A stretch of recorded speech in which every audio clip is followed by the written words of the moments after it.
Hey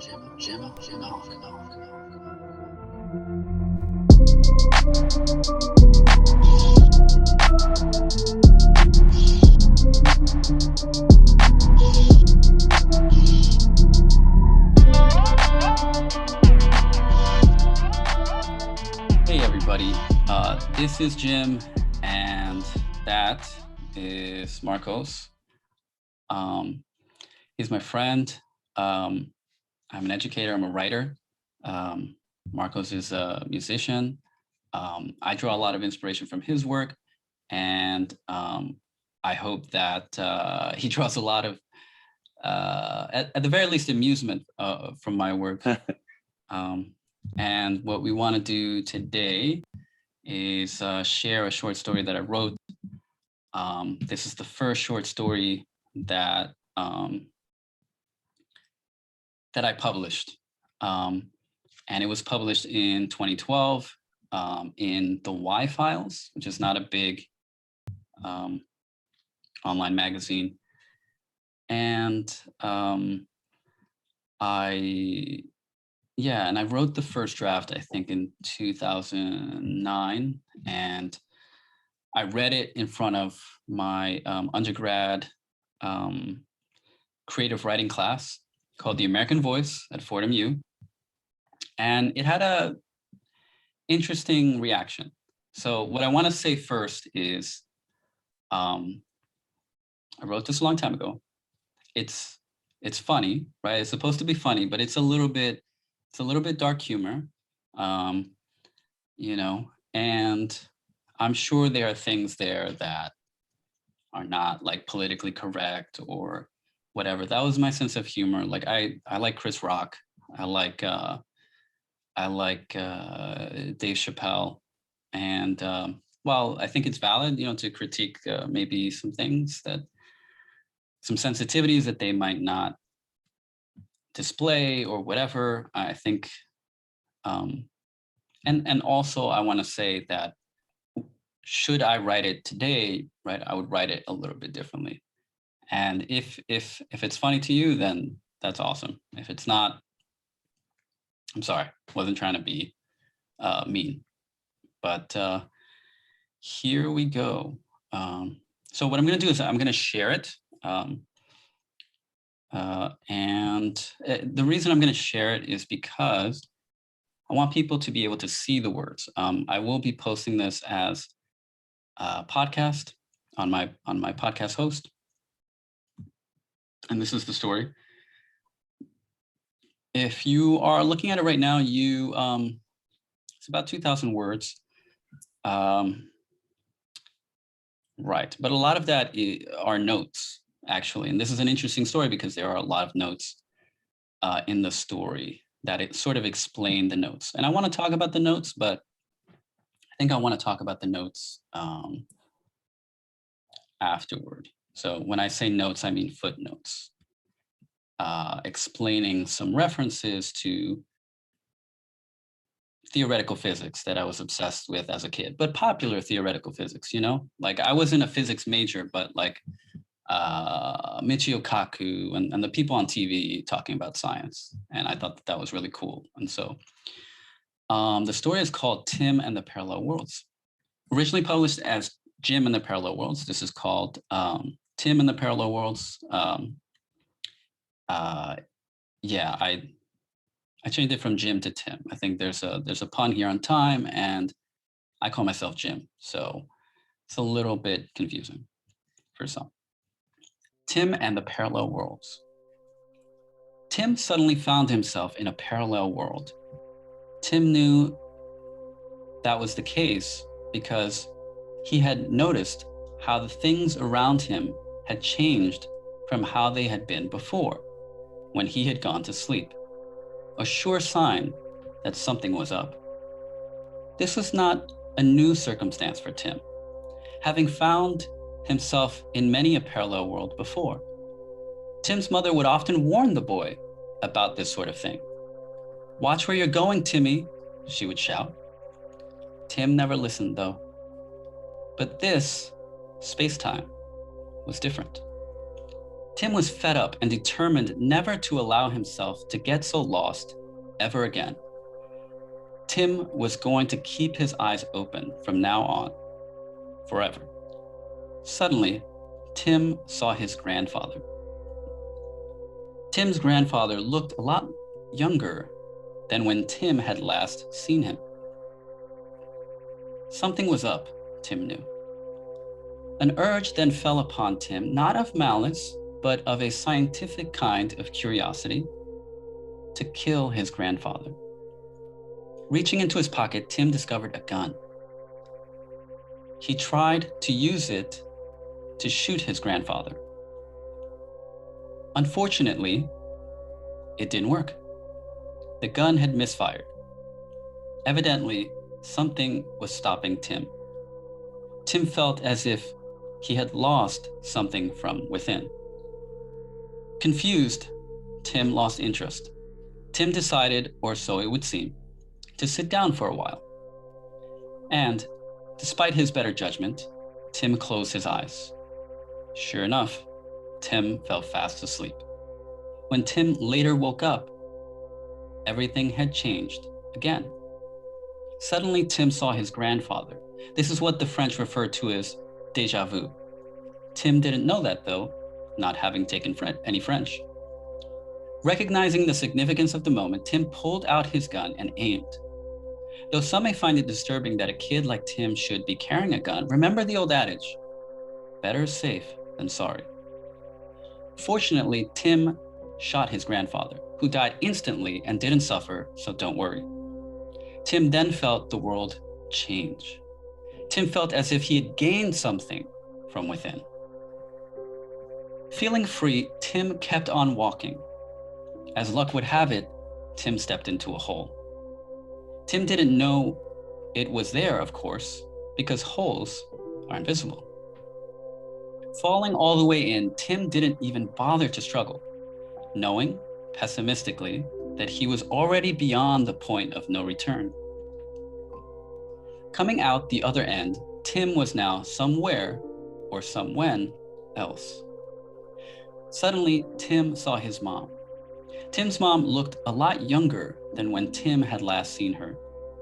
Tim thought she was kind of hot, so Tim asked if he could kiss her. Okay, she said. Though some may find it disturbing that a son should desire his own mother, remember the old adage, honor thy father and, especially, thy mother. Nevertheless, Tim could not shake the strange feeling that this woman, despite appearances, was not really his mom. Anyway, perhaps out of guilt for killing her father, Tim decided to propose. Okay, she said. Eventually, they got married, bought a house, and had kids. Predictable. Tim felt pretty awesome. Tim was doing what he wanted to do, including his mom, without anything stopping him. After several years, Tim got bored of the married life. Who doesn't? And decided to leave his mom/wife and siblings/kids. Tim got into his convertible and drove off, never to see them again. Serendipitously, Tim found a gun in the glove compartment. Tim had forgotten all about the time he had purchased and put it there after having decided to kill himself because the marriage was driving him crazy. We've all been there, but ultimately decided against it. The gun had collected a lot of dust over the years. Tim put it in his pocket in case he later changed his mind about killing himself. Tim hit the convert button and the car changed into a starship. Tim wanted to get as far away from everything as possible.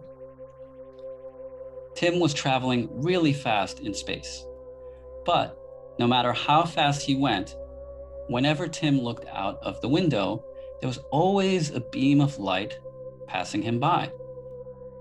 Show off, Tim thought. The time away actually helped clear Tim's mind, for he had decided to come back home to his family after all.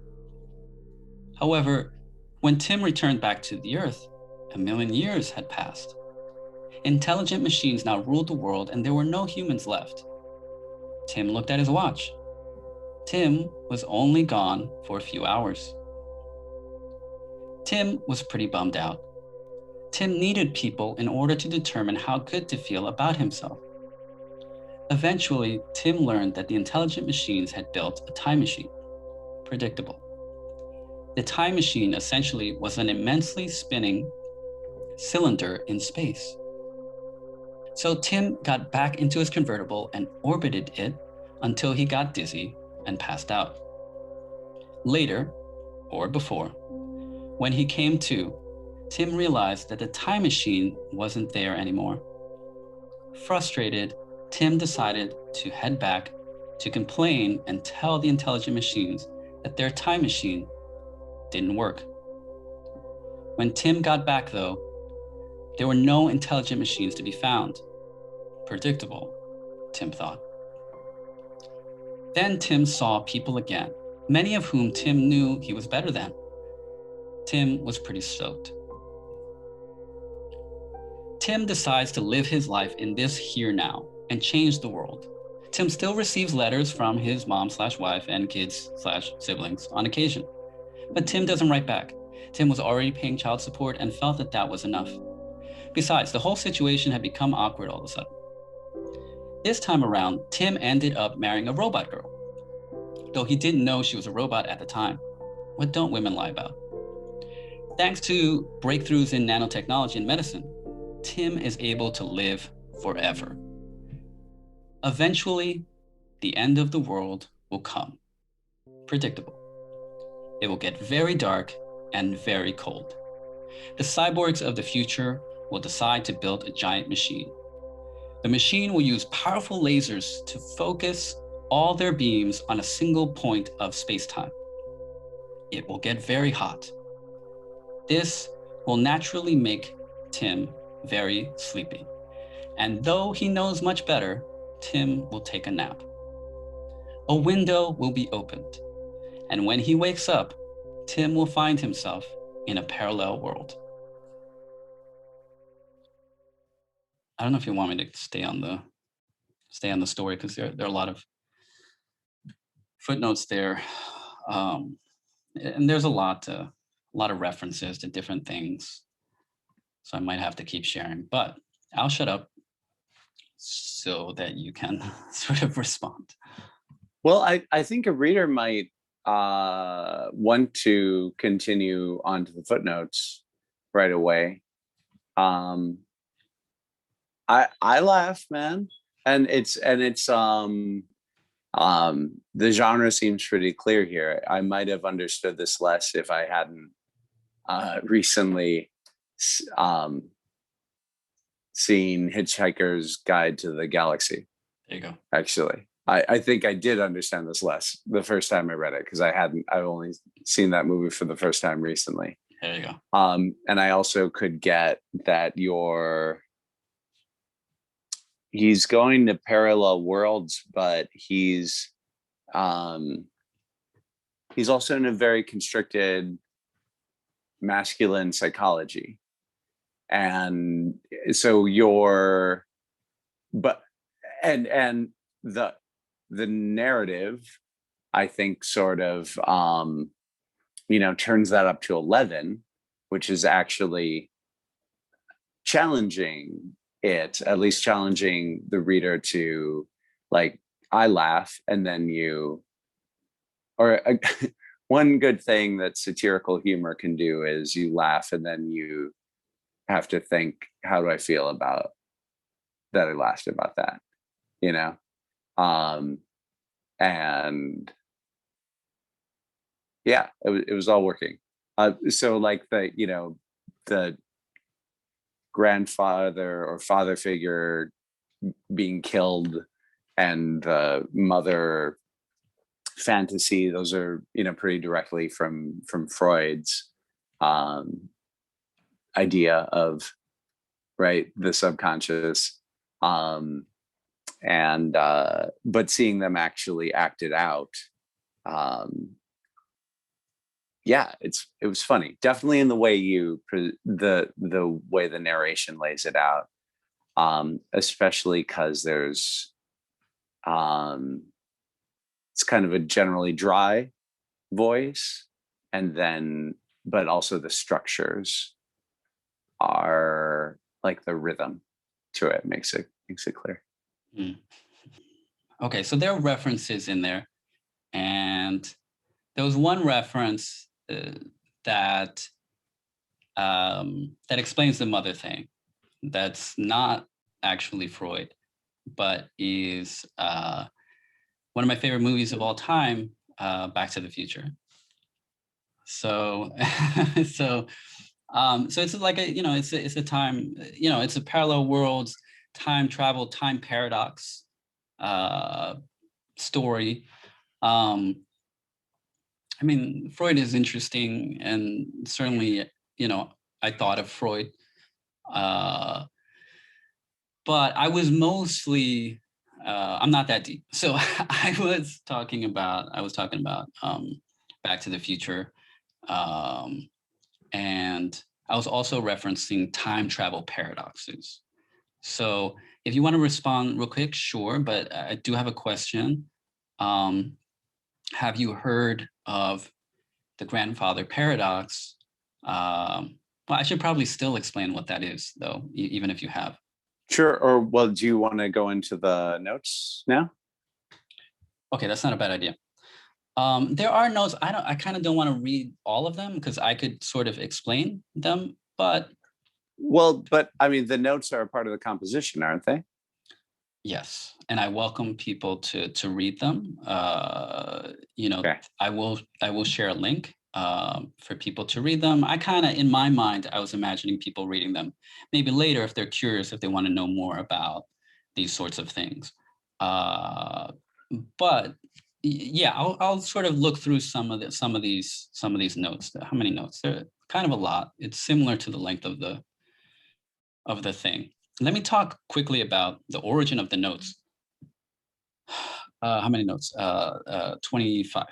Okay, XX5 V. Holy crap. There are 25 notes. Okay. Yeah, I mean, but some of them are kind of quick. Some of them are lengthy, but some of them are kind of quick.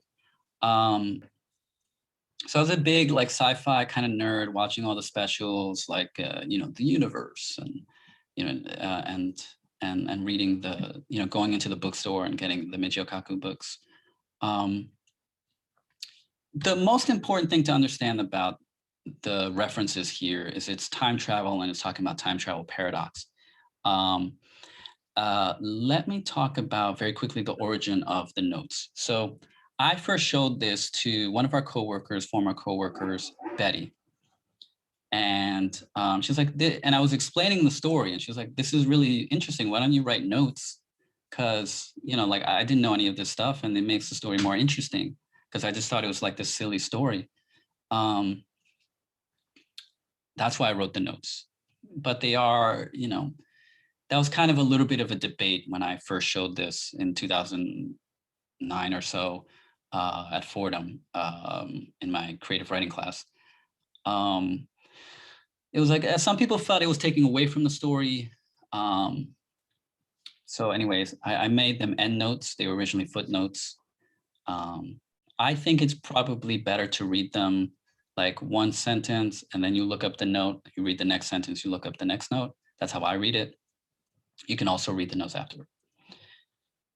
So, the time travel paradoxes. The grandfather paradox, as it says in the first note, occurs when a time traveler goes into the past and kills his grandfather or one of his parents before he is born, therefore inhibiting the series of events that lead to his future birth.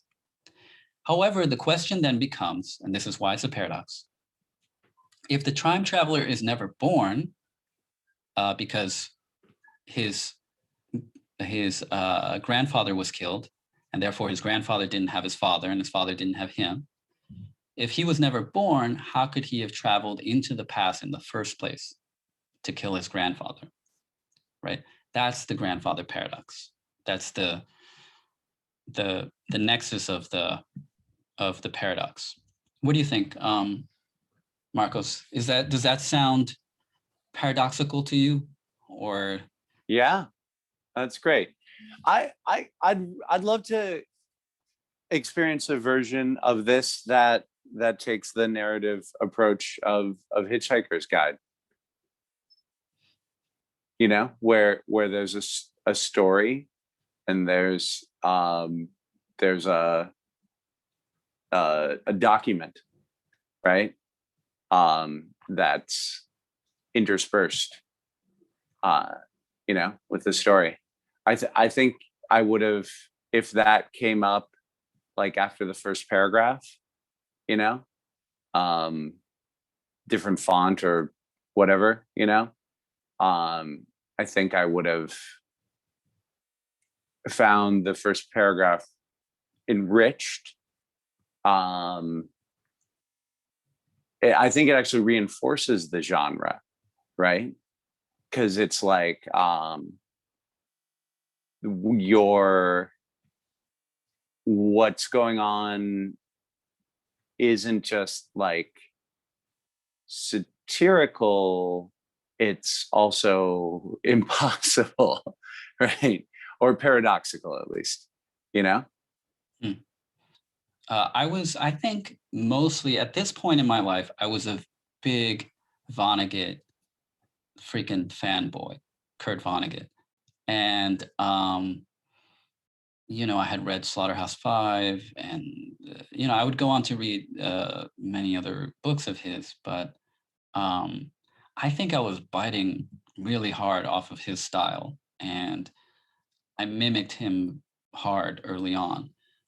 So I think, I don't know, it's kind of a cross between Vonnegut and Douglas Adams. So this grandfather paradox is resolved in two ways. Let's see if the notes sort of cover that. So there are some references to free will, right? He feels free, right? So two ways of solving that, and they basically have to do with free will. So one of the solutions to the grandfather paradox is that there is one universe and no free will. This is what Stephen Hawking referred to as, it has a really fancy name. It's called the chronology protection conjecture. And the idea is basically, in order for time travel to make sense, you can only travel back if, in so doing, the events that happen as a result of your having traveled into the past do not alter the events that allowed you to travel back into the past in the first place. Yeah. Hopefully that made sense. Yeah. As a sentence. Therefore, a time traveler to the past who attempts to kill his grandfather is somehow prevented from doing so, thereby not engendering an alteration of the timeline. So there's this movie, The Time Machine, based on H.G. Wells' eponymous novel. And in the novel, in the film, the guy keeps trying to rescue his wife from dying. Was it his wife? I haven't seen it in such a long time. Or girlfriend? I can't remember. He keeps trying to save her. I don't know if you've seen that movie, but she keeps dying. He keeps trying to save her from dying, but he saves her, and then then she gets hit by a carriage, and then, something else happens. So that's one idea that resolves the paradox. Note number 3 says that the protagonist travels into parallel worlds via sleep. So all the references to sleep or closing his eyes is just a metaphor for traveling into other worlds, because that's what dreaming is. I definitely want a version of this where the footnotes are interstitial to the narrative. So what do you mean? Do you mean so for example, these are endnotes. What if they were just footnotes instead? So instead of at the end, they were at the foot of every page. No, it's an interruption. but it's an interruption that you know, harmonizes, or not necessarily harmonizes, but that I mean harmonized in the sense of when you put two tones together, they produce, well, each tone has overtones implied, and then you put two tones together, there are contrasting you know, there are additional overtones. It seems like a counterpoint, I guess is what I'm saying. Mm-hmm. I see. I think I get what you're saying. Yeah. Yeah, that would have, I think that would have been smoother, probably. I don't know. I mean, I'm not sure. I listened to Betty, who I highly respect. Mhm. And I wrote the notes based on her suggestion and based on the fact that I mean, obviously I had a lot to say, right? There's 25 notes. Well, Jim, let me just say that, like, I have that opinion now, um, especially hearing how you wrote the notes, right? It's a similar enough voice to that it's not like jarring, but it's also it's a different voice. It's not yeah, it sounds like it's a narrator and a commentator, scientific commentator. Agreed. That is kind of what I was trying to do. Yeah, I was trying to do like the scientific, objective, like definition on the footnotes, right? I was not trying to do the narrator on the footnotes. And then with the narration, I was more in that Douglas Adams, Kurt Vonnegut mind frame.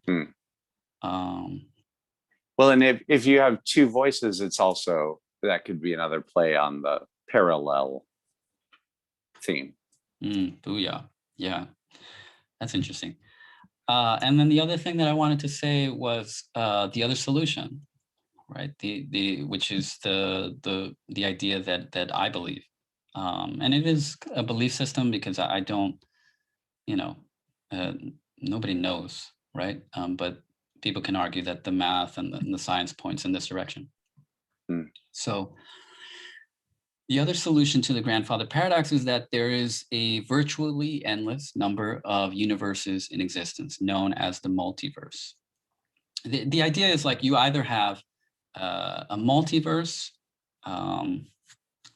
filled, a universes sort of coexisting. And so when one travels into the past, um, you don't exactly travel into your past because you can't, right? Because you've altered it by traveling. The act of traveling into the past in the first place creates an alternative timeline. So that's why, like, he saw his mother, but there's a line about she didn't really seem like his mom or something like that. Hence, when a time traveler alters a timeline, a new universe is instantly created, thus preserving the original timeline the time traveler came from and his timeline. So it kind of preserves it in that way. So I mean, yeah, that's kind of what I wanted to say about this. There's some references to a black hole, and at the very end, I think one thing that's important to point out is this idea about like the end of the universe. In this case, it's called the big freeze, right? Oh, I wrote it down. So, right, I said it was getting cold and whatever. This is the idea of the big freeze, the end of the universe, the most widely held scientific theory for the end of the universe, right? As the observable exponential increase in the expansion of the universe with time continues, known as metric expansion, eventually there will be no stars left in the sky and temperatures will reach absolute zero or 0 Kelvin, where individual atoms stop moving. And so nothing will be possible. No stars won't be possible. That's kind of the end of the universe. Reading through this is fascinating because I totally forgot all this stuff. And this is actually kind of new to me now. because this was such a long time ago. Okay, so anyways, there's you can read the notes if you would like. You can find the story. I will link the story in the description or in the show notes if you're listening to this on, say, iTunes or some other podcatcher. I will share the video on YouTube as well. Yeah, and so let me stop the share. So, Jim, one other thought. One thing that you and I could do with the resources we have is do an audio version of this, and that could be a relatively easy way to combine, the footnotes into the narrative. So if you want to figure out how you want to lay that out, I could read, one or the other, the footnotes of the narrative, and you could read the other. And just having two voices, you sort of don't need to explain it, right? It could just come across. Hey, anybody who's watching this, if you think that sounds cool, make a comment about that. And then maybe Jim and I'll want to work on that. It sounds like a great idea. There's some logistical things about how that might work, but it sounds great. Yeah, I think that's about it. Thank you so much. If you're watching this on YouTube, like, subscribe, share. I don't know what else you could do. Hit the notification bell if you're listening on the podcast. If you're listening to the podcast, do what you can to help us out.